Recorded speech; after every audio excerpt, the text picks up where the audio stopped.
Hi everyone, আশা করি তোমরা সবাই ভালো আছো। আমিও ভালো আছি। আজকে হচ্ছে সোমবার, সকাল সকাল বেরিয়ে পড়েছি স্কুলে। আর একাদার দোকানে এসেছিলাম বিস্কুটের প্যাকেট নিতে।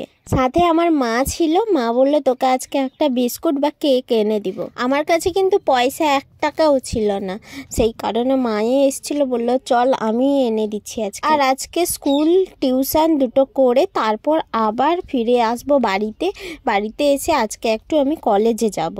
তো যাই হোক, এখন এই যে দেখো গাড়ি করে চলে যাচ্ছি। আর কয়েকদিন ধরেই আমি গাড়িতে যাচ্ছি, যেহেতু আমার শরীরটা খারাপ, সেই কারণে। কয়েকদিন বলতে প্রায় 1 মাস মতন আগে জ্বর হয়েছিল, তারপর এই যে কানের অসুখটা ফিরে এসছে, সেই কারণে সাইকেল নিয়ে সকালবেলা তো চলে যাব, কিন্তু ফেরার সময় প্রচুর কষ্ট। তারপর যাই হোক টিউশনে পৌঁছে গেছিলাম। আর এরা সবাই খাওয়া দাওয়া করেই বসেছিল, তো ওদের পড়ানো শুরু করে দিয়েছি। ওদের বললাম তোমরা পড়ো একটু, তারপর কিন্তু আমি নিব পড়াটা। টিউশনে পৌঁছেছি 10 মিনিট মতন হয়ে গেছে, তারপর খিদে পেয়েছে, সেই কারণে ভাবলাম চলো খাওয়া দাওয়াটা শেষ করে নিই। তো আসার সময় মা কয়েকটা জলজিরার প্যাকেট আর এই যে 2টো কেক প্যাকেট দিয়েছে। তারপর যাই হোক টিউশন পড়ানো শেষ করে ছুটি করে দিয়েছিলাম। আর আজকে একটু তাড়াতাড়ি ছুটি করেছিলাম, তো ওরা চান টান সব করে নিয়েছে। চান করার পর চলে এসছে এই যে ঠাকুর ঘরে। প্রত্যেক দিনই আসে পুজো করে, আমি কোনোদিন এই রুমে আসি না, মানে পুজোর সময়, তো সেই কারণে বললাম যাই আজকে একটু দেখে আসি কেমন পুজো করছে। ওরা পুজো শেষ করে সবাই মিলে খেতে চলে এসেছিলাম। আজকে হয়েছিল সোয়াবিনের ঝোল।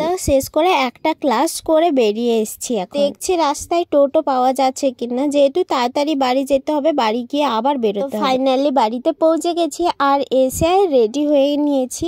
প্রত্যেক সময় না ওইখান থেকে চলে যাই, কিন্তু এবার যাব না, যেহেতু অনেকটা লেট হবে আর শাড়ি পরে এতক্ষণ আমি থাকতে পারবো না। তো আজকে আমার কপালটা খুব ভালো, মানে সাথে সাথে গাড়ি পেয়েছি, এসে পুরো কলেজে ঢুকে গেছি। যে কারণে এসছিলাম মানে আমার মার্কশিট নিব, তো সেই কারণে কলেজ যেহেতু ছুটি পড়ে যাবে, আবার কবে পাবো কি পাবো না ঠিক নেই, সেই কারণে কলেজ সেই কারণেই এসছিলাম।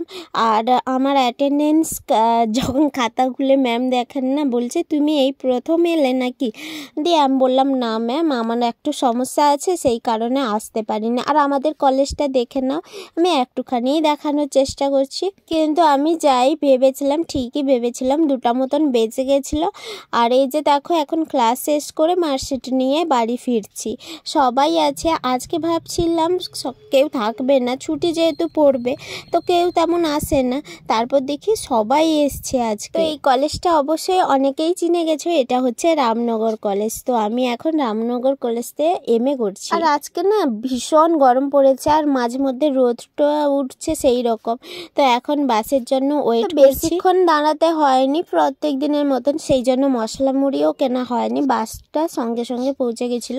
তো এখন এই যে দেখো বাড়ি ফিরছি। তো আমার সঙ্গে আরো অনেকে ছিল, ওরা অন্য মানে জায়গায় নামবে বলে ওরা অন্য সিটে বসছে। আমি তো সবার শেষে নামবো, সেই প্রথম সিটেই বসছিলাম। তো তারপর যাই হোক কেকরাতে পৌঁছে গেছিলাম, এসে আমি মোমো খেয়ে নিয়েছিলাম, খিদা পাচ্ছিল ভীষণ। তারপর বাড়ি ফিরেছি আর ফ্রেশ হয়ে এখন বসছিলাম ব্লাউজ সেলাই করতে। যে ব্লাউজটা ধরেছি ওর মালিক আসবে বলছিল, এক্ষুনি নিয়ে যাবে, সেই কারণে আমি তাড়াহুড়ো করে সেলাই করছিলাম।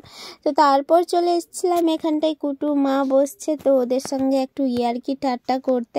তো এইখানটায় দেখো মা আমার উপরে রেগে আছে, এখন একটু খিটখিটে ভাব হয়ে গেছে। তো এসে ব্লাউজটা সেলাই করার পর ঘুমিয়ে গেছিলাম জানো। তার কিছুক্ষণ পর দেখি বাইরে বৃষ্টি খুব।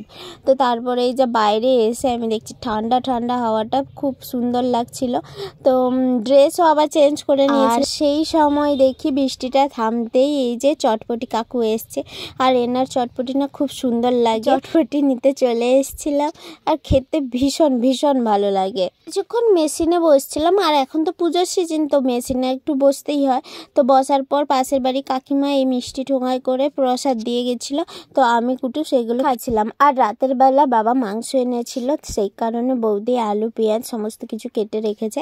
তো আমি আজকে রান্না করব। আর মাংসটা এলে আমার বাড়িতে বেশিরভাগই আমি রান্না করি, তো সেই কারণেই দেখো গ্যাসে কড়াইটা বসিয়ে দিয়েছি, পেঁয়াজ মানে মশলাটা করে নিচ্ছি। বন্ধুরা আজকের মতন এই পর্যন্ত। আশা করি আজকের ব্লগটা তোমাদের সবার খুব ভালো লেগেছে। দেখা হচ্ছে নতুন একটা ব্লগে। টাটা ততক্ষণে।